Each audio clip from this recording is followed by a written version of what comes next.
Je me tourne vers vous, Eric Colomer, bonjour. Bonjour.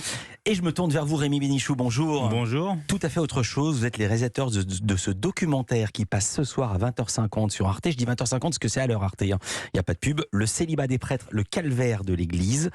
En quoi le célibat des prêtres est-il le calvaire de l'Église et pourquoi vous êtes intéressé à ce sujet maintenant ? Je commence. Ouais, vas-y. On s'y est intéressé parce qu'on a considéré qu'il était peut-être un peu temps de mettre à plat ce problème dont tout le monde se doute, que l'interdiction... Je pense qu'on en parlait quand j'étais déjà au CM2. C'était le sens de ma question. Et là, on s'est dit... À l'époque de nos grands-parents, on en parlait. Exactement. C'était déjà l'objet de tout un tas de blagues et de gaudrioles à ce sujet, la bonne du curé, etc. D'ailleurs, Annie Cordy chantait déjà dessus dans les années 70. Mais là, on a décidé d'être sérieux, c'est-à-dire de se... poser, de faire une enquête internationale, d'aller dans une dizaine de pays sur 3 continents et d'aller donner la parole aux personnes concernées, c'est-à-dire les prêtres, leurs compagnes ou leurs compagnons, leurs enfants, et de commencer par poser un principe qui est que la très grande majorité des prêtres ne respectent pas, parce que n'arrivent pas à respecter cette interdiction d'amour, de relations amoureuses et de relations charnelles avec des hommes ou des femmes, et de le documenter de manière chiffrée. Vous dites la grande majorité, selon la revue catholique Goliath, 40 à 50%, donc c'est un peu moins de la majorité des prêtres en fonction en Europe, ne respecteraient pas la discipline du célibat. C'est pas rien. On va dire que c'est la moitié à la louche. Pourquoi ce sujet est-il toujours tabou, Rémi Bénichou ? Ce sujet il est toujours tabou parce que c'est ce qui structure l'Église catholique. Et c'est unique. Il n'y a que l'Église catholique qui interdit à ses prêtres d'avoir des relations sexuelles et des relations affectives avec des femmes ou des hommes, encore moins avec des hommes. Et c'est parce que c'est ce qui structure vraiment le pouvoir de l'Église, l'organisation de l'Église, sa hiérarchie, et puis la figure du prêtre, la figure sacrée du prêtre, le prêtre qui est en dehors de la communauté, qui est au-dessus et qui est censé guider pour le meilleur et pour le pire. On ne parle que de mecs ici, on va entendre une femme, elle s'appelle Marie-Laurence, elle est la compagne de Bernard, un ancien prêtre. Elle préside, Laurence, aujourd'hui une association de compagnes de prêtres. On va l'entendre nous parler de la solitude dans laquelle vivent ces femmes. Je le voyais tellement malheureux, tellement triste. Je me disais, il manque d'amour cet homme-là, il manque de tendresse. Je me suis sentie investie du devoir de l'aimer, de lui apporter de la tendresse. Les compagnes de prêtres, on aime quelqu'un, on a envie de le chanter sur tous les toits.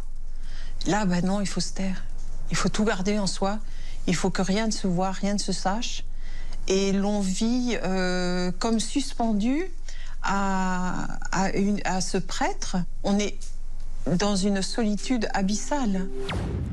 On compte environ 1,3 milliard de catholiques dans le monde. Est-ce qu'on sait combien il y aurait de prêtres qui auraient quitté l'Église pour vivre leur amour, si j'ose dire, au grand jour ? Ça, pour le coup, c'est à peu près la seule donnée chiffrée officiellement par le Vatican. Il y a 2-3 ans de mémoire.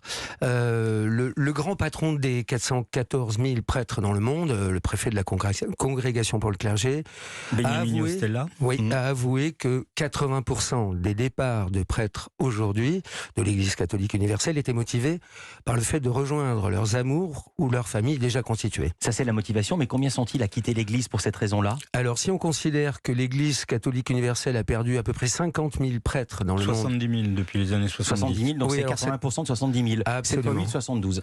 Donc ça fait 72 000 de mémoire. Si on fait un ratio, ça fait quand même un 6e, puisque 6 fois 7, 42, à la louche, nous y sommes.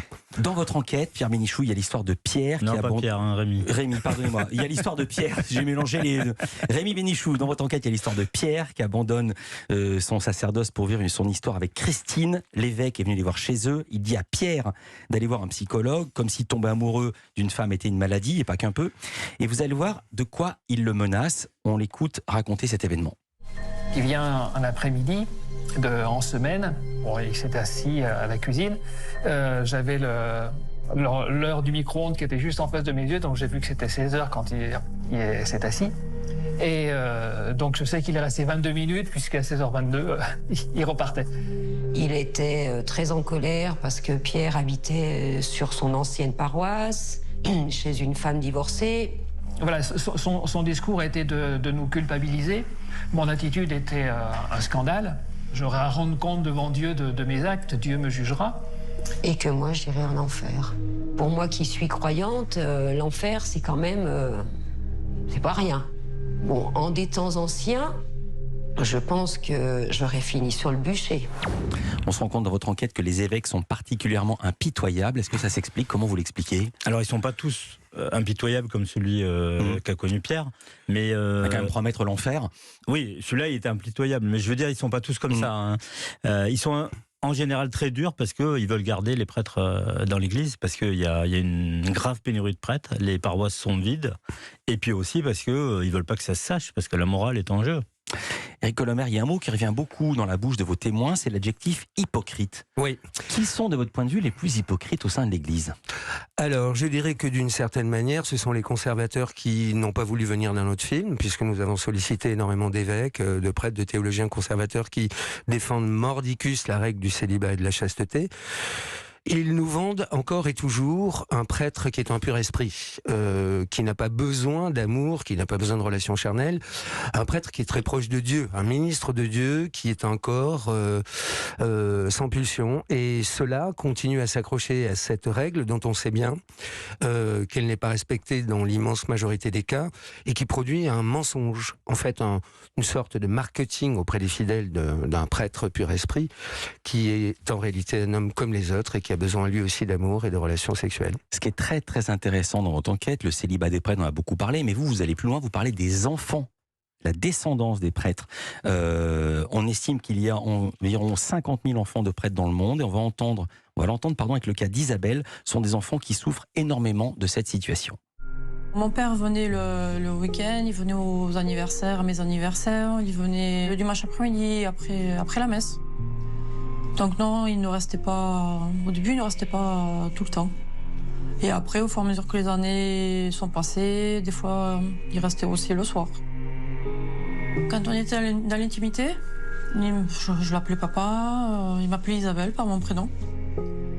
Il parlait de moi, oui, en disant que j'étais sa fille. Mais dès qu'on était dans la rue, j'avais l'interdiction de l'approcher s'il parlait des personnes qu'il rencontrait. C'était quand même très, très difficile pour moi de devoir me cacher. Donc, il ne fallait pas que ces personnes-là sachent que j'étais sa fille. Il disait que j'étais sa filleule. On se sent rabaissé, on se sent rejeté, on se sent humilié de se dire on n'a même pas le droit d'avoir le statut de fille. Et elle parle au présent, elle parle même pas à l'imparfait, elle dit pas on se sentait, elle le ressent toujours aujourd'hui alors qu'elle est adulte. Toujours, ouais, toujours. Un mot de l'homosexualité dans l'Église qui est une réalité, jusque dans les années 80-90, vous dites qu'il était attractif, si j'ose dire, pour les homosexuels de devenir prêtres catholiques parce que l'Église était un endroit accueillant pour eux, et pour cause, personne ne leur demandait pourquoi il n'y avait pas de femmes. Mais les choses ont changé, non? Alors, c'est progressivement, effectivement, en train de changer, mais ce que l'Église catholique permet toujours à des personnes homosexuelles qui, parfois, ont du mal à vivre ouvertement leur homosexualité dans nos sociétés, il y a encore, pour les homosexuels, parfois, des phénomènes, des mécanismes violents que la société leur oppose, c'est que l'Église catholique permet d'être un célibataire qui n'a aucune injonction, effectivement, pour avoir une famille, fonder une famille, avoir des enfants, et d'avoir des amours cachés qui sont parfaitement tolérés. On est dans un entre-soi, un peu comme si l'Église catholique était, on va dire, un bout du quartier du Marais, mais dans tous les coins où l'Église catholique accueille ses prêtres. Je me souviens d'une très longue enquête passionnante de Frédéric Martel sur ce sujet, où il est allé jusqu'au Vatican et voir combien tout ça a été toléré et absolument, si j'ose dire, presque organisé. Merci beaucoup Rémi Bénichou, merci Éric Colomer. Je rappelle votre documentaire. Merci à vous. Le célibat des prêtres, le calvaire de l'Église, le terme est bien choisi. C'est ce soir à 20h50 sur Arte et il est disponible sur arte.tv déjà maintenant. Culture Média continue.